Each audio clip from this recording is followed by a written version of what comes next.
മഞ്ചേരി ടൗണിൽ പ്രകൃതിയോട് ഇണങ്ങിയ ഒരു സ്വപ്ന വില്ല.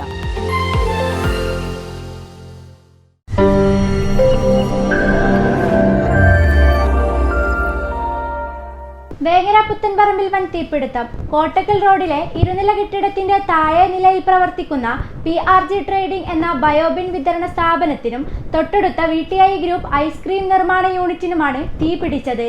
മുകൾ നിലയിലെ 3 ഫാമിലി ക്വാർട്ടേഴ്സുകളിലേക്ക് തീ പടരുന്നതിന് മുൻപ് അഗ്നിശമന സേനയെത്തി തീയണച്ചു. ബുധനാഴ്ച രാവിലെ 6:45ഓടുകൂടെയാണ് സ്ഥാപനത്തിൽ നിന്ന് പുക ഉയരുന്നത് നാട്ടുകാരുടെ ശ്രദ്ധയിൽപ്പെട്ടത്. ഉടനെ അഗ്നിശമന സേനയെ വിവരം അറിയിക്കുകയായിരുന്നു.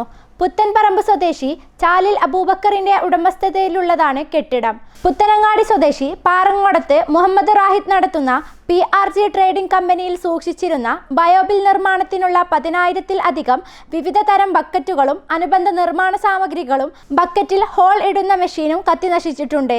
പറപ്പൂർ ചെന്നൈക്കാട്ടിൽ VTI ഗ്രൂപ്പ് ഐസ് കമ്പനിയുടെ ഫ്രീസറുകളിലേക്കും ഐസ് നിർമ്മിക്കുന്ന മെഷീനിലേക്കും തീ പടർന്ന് നാശനഷ്ടങ്ങൾ സംഭവിച്ചിട്ടുണ്ട്.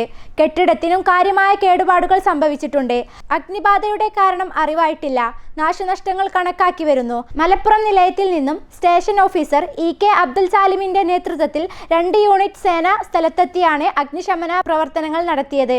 Senior fire and rescue officer Pradeep Kumar M, fire and rescue ഓഫീസർമാരായ Nishad VP, Nishanth TK, Amal P, Shaju KP, Muhammad Shafeeq P, Vipin V, Anoop Sreedharan, ഹോംഗാർഡുമാരായ Ashok Kumar CV, Baiju V, Vijeesh P, civil defence വളണ്ടിയർമാരായ ഷിംജിത്ത് P, ഷീജി പാറയിൽ എന്നിവരും രക്ഷാപ്രവർത്തനത്തിൽ പങ്കെടുത്തു. News desk PTV Kerala.